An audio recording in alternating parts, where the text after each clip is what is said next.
Thank you for staying with us. It's time now to take a look at stories making headlines on the front page of Nigeria newspapers. And Olamide as well as Nelson are standing by to bring us up to speed. Good morning, Olamide. Good morning, Nelson. How are we doing this morning? Good morning, Veronica. We're doing absolutely good. Great. Good morning, Ibrahim. Good morning. Good morning, Good morning, Olamide. They're doing well this morning. Interesting stories they have on the papers, but there's a whole lot of, party dramas this morning, especially from the PDP. There is also a report of, a purported coalition ahead of 2027. But let's see what the newspapers have to say this morning. Take it we'll away take it up then. from here. Let's start first with the Nation newspaper. And the big story on the Nation newspaper this morning, Atiku Obi disagree over coalition against Tinubu. The ex-vice president says if it is the only way to dislodge the sitting government, I am not interested in a coalition to grab power.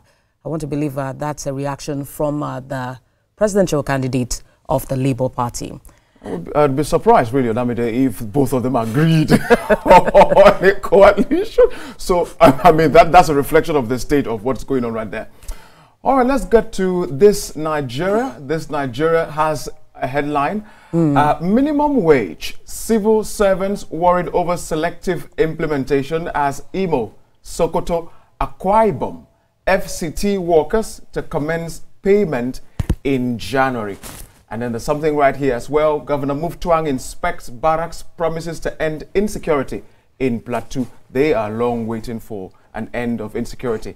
And then there's something at the bottom banner of this Nigeria. Right. Afe Babalola withdraws case, says, I have nothing to gain if Farotimi is imprisoned. I mean, there are questions about that. Some say it's, a criminal case in that sense. And so the question is, if it's a criminal case, can an individual actually withdraw a criminal case as against a civil case? Oh. But if it was a civil case from the beginning, yeah, as we also speculated ahead, then it's also possible well, that's for the withdraw. courts and the lawyers to determine that, isn't it? Well, let's go to the New Telegraph. On the New Telegraph, NEITI EFCC moved to recover over $6 billion, 66 billion naira owed federal government by oil firms. More than $3.7 billion paid into government account in 2020-2021. That's according to OG. Another story on the bottom of the New Telegraph. Lagos Assembly, Obasa absent as Miranda moves into Speaker's office. And Nelson, finally. I believe, did you follow this story yesterday? I did. And of course, we took it this morning as well. Right. First of all, I mean, it's fantastic for Lagos to have a first female speaker take the helms of affair in the House. But there's still some brouhaha, Olamide. I like the way you put it, brouhaha, because, I mean, there are really no words to describe what is going on now. That's what it is. Especially in we say that we are practicing a democracy. Of course, as the speaker is saying, he's saying that perhaps there should be, a better process. It should be well represented, and if he is to be sent off, he should be sent off. There's a lot of constitutional argument on that. Because I don't know what other process would have been followed, but he knows better and they know better. But let's move to the blueprint, shall we? The blueprint here has a headline here to say, we are working with the EFCC to recover $6 billion. Sometimes when I hear money, my ears just go, bing. Okay, 66 billion naira oil debt. This is from NEITI. It says here, your budget not in tune with nation's economic realities. The reps tell them Ford agencies welfare for NAS members, 32 million naira meal budget. 32 million naira. I'm wondering why you always call me in this kind of things. And then 175 million naira for security post office fencing as well. All right. I don't want to say a lot on that because my heart is already racing. And then there's something right here as well. Tinubu has capacity to fix economy, fight corruption, and strengthen the judiciary. This is quoting the vice president. Elections not a do-or-die affair. Democracy at crossroads. Atiku Abubakar speaking right there. And then at the bottom line of the blueprints right there, first anniversary. Shatima hails Ododo's transformative leadership in Kogi State. He's celebrating 1 year as the governor of that state. Governor of that state. Well, that's it for the blueprints. Now let's see what Nigerian Tribune has to say, and I believe it's something different. There's a report here which says 13 million more Nigerians at risk of poverty this year. That's a sad one, but that's a report, quoted as saying. Another interesting story says on the Ondo 2025 budget, that's on the bottom of Nigerian Tribune, heavy FG allocation to lawmakers despite hardship. There's no, quote as to who made that statement. In Kano State, court restrained Inspector General agents from arresting Kano anti-graft boss. And this story that has, gotten a whole lot of reactions. Salome's mother, gospel singer, makes U-turn, pleads not guilty. This is quite different from what we heard in the beginning because he, pleaded guilty. But now there is a U-turn. I want to believe there is a level of, interference as to this. But of course, we're hoping for, a feedback on that. U-turn better be U-turn to be born again. All right, let's go to the Daily Trust here with some political stories, right? Yeah, article, Nigeria on verge of losing democracy. Okay, well, I don't want to say anything on that. Government offering opposition 50 million naira. Parties must unite to save democracy. This is from El Rufai. Power not given, but fought for. Amechi. Okay. Good to hear from the former minister right there. Shatima, democracy despite flaws is best. I absolutely agree with the vice president. And then at the bottom plate line right there, gunmen invade Abuja community, kidnap man, wife, son, and 2 others. I don't like that, Olamide. That's not a good story to be to be told. Well, I think the leadership newspaper is also picking up from there. Kaduna governor defends negotiation with bandits. Declares it is better than losing lives. Says only victims' families will understand. The ACF, Arewa Youth, back Obasani, again 7 farmers killed in Benue State. Nelson, is so sad that we have to, resolve to negotiating with bandits. But it's not the first time that, this administration has said there should be no form of negotiation. But for, the governor to have to resolve to this, saying that just the families understand the pain and all of that, I believe we still have a long way to go in terms of Olamide. Of course, the families understand the pain because they're the ones wearing the shoes. However, there are laws governing negotiation between the government and such groups. We should not do that. But sometimes circumstances, so I wouldn't probably have a lot to say about that. Let's go to the Platform newspaper. 3 NSCDC officials arrested for supplying ammunitions to terrorists in Oyo. This is, according to the DSS, says 1,000 live ammunitions seized. Okay.